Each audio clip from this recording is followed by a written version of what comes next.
You're listening to chartingwealth.com for Wednesday, the 23rd of September, 2015. We are starting where we always do with IYY, and we can see that the market, and we're going to zoom in a little bit here because of the big drop back in late August. We see the purple line that we originally drew prior to the Fed meeting around the 17th of September. And again, we're looking at a two-day chart. For those of you listening, we'll explain what we're seeing.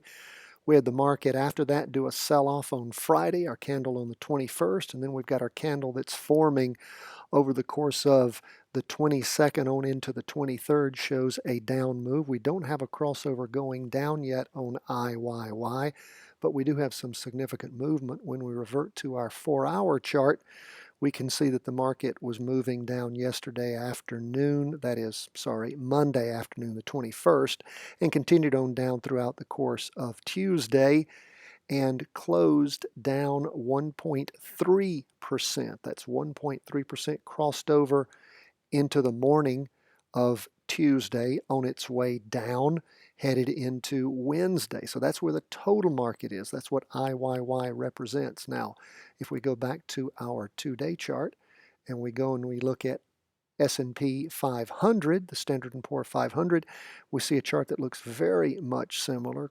Again, not yet crossed over going down on the two-day chart, but looks like it's getting close to that. Derivative oscillators also losing speed. Technically, the S&P 500 was down 1.31% for the day. If we look at the 4-hour chart, we say the same kind of thing. Now, we could be seeing a little bottom form because the chart went down in the morning and then clicked back over and moved on down in the afternoon, but didn't go any lower than the lowest lows during the morning prior to 12. So we'll see if it keeps moving down. Again, we are in a confirmed down move on the 4-hour chart, but still in an up move on the two-day chart. Now, if we see the market starting to move over going up tomorrow and we cross back over on the 4-hour chart, that would be the time we would look at trying to get into an up move potentially. So again, want to know more about that and how to read the chart, please go to chartingwealth.com and you can take our short 15-minute course on how to read a chart. You'll find that very instructional, even if you already have some idea about reading a course, particularly in how to use these charts that we use at Charting Wealth. You'll find it helpful. So now let's range back out on the two-day chart. We're going to go to the Qs. We have the Qs down 1.49% for the day. And again, we do see a convergence, a coming together of the MACD, the moving average convergence, divergence. It's not crossed over yet going down. We have the derivative oscillator losing speed. And again, like I said, down about 1.5% for the day. As we zoom in, we can see that the market has been moving down the last two-day candles. We don't have a confirmed down move yet on the two-day chart, but on the 4-hour chart, we do. Actually, it crossed over going down back around the morning of the 21st at the beginning of the week. So again, we've got a confirmed down move on the 4-hour chart, but not yet on the two-day. All three of our indexes looking pretty much the same when it comes to down movements on the two-day, up movements on the two-day rather, and down movements on the 4-hour half-day charts. Now let's look at gold. Gold looks like it's losing some of its steam. Still in an up move on the MACD and the derivative oscillator. Actually, derivative oscillator crossing over going up today.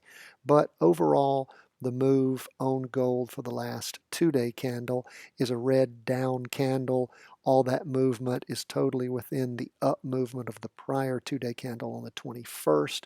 Gold was technically down 0.69%, so not quite 0.75% down today.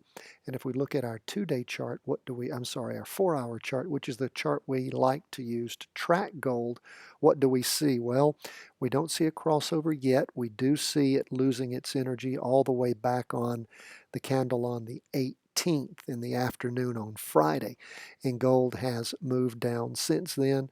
Again, our best chart for tracking gold we have found is our 4-hour chart. If you track back on that, you will find almost over and over again every time excellent moves in gold on this 4-hour chart. I urge you to use it.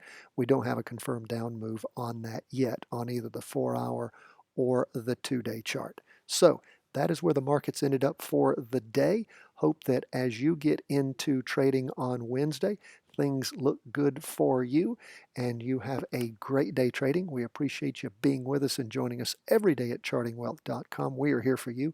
You can find us on Facebook and Twitter under Charting Wealth and also at chartingwealth.com. Be sure to sign up for our newsletter. Let us hear from you and do take our short course in training.